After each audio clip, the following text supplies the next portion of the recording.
The United States, Australia and Britain on Monday announced the plan of providing Australia with nuclear-powered attack submarines, a major step towards countering the ambitions of China in the Indo-Pacific.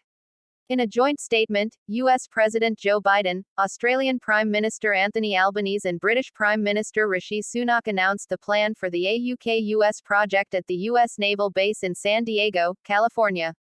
At the ceremony, PM Albanese said that the purchase of U.S. nuclear-powered submarines and the target of constructing its own vessels marks the biggest investment ever made in the defense sector in the history of the country.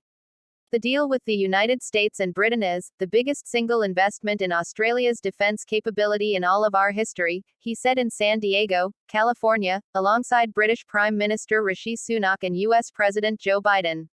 The Prime Minister made the statement as Australia entered the deal with the US and Britain, according to which it will be purchasing 5 US nuclear-powered submarines and will later work on building a new model with British and US technology as part of an ambitious plan. US President Biden was hosting his British and Australian counterparts, Prime Minister Albanese and Prime Minister Sunak, on a US naval base in San Diego, California for announcing the plan. Biden emphasized that the submarines would not be nuclear-armed and only nuclear-powered. These boats will not have nuclear weapons of any kind on them, he stated. In the late 2030s, Britain will receive delivery of its first AUKUS submarine, and Australia would take its first delivery in the early 2040s, stated Albanese in the British statement. The vessels will be built by Rolls-Royce and BAE Systems, said the British statement.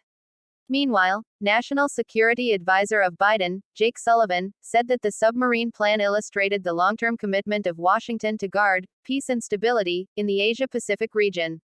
U.S. partnership with Australia, which includes exchanging secret nuclear technology which was previously shared only given to Britain, is a decades-long, maybe a century-long commitment, said Sullivan.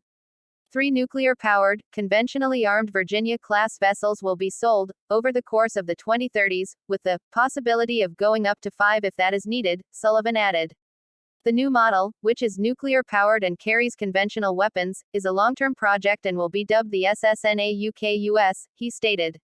It will be constructed using U.S. technology and with the base of a British design, and significant investments in all 3 industrial bases, said Sullivan.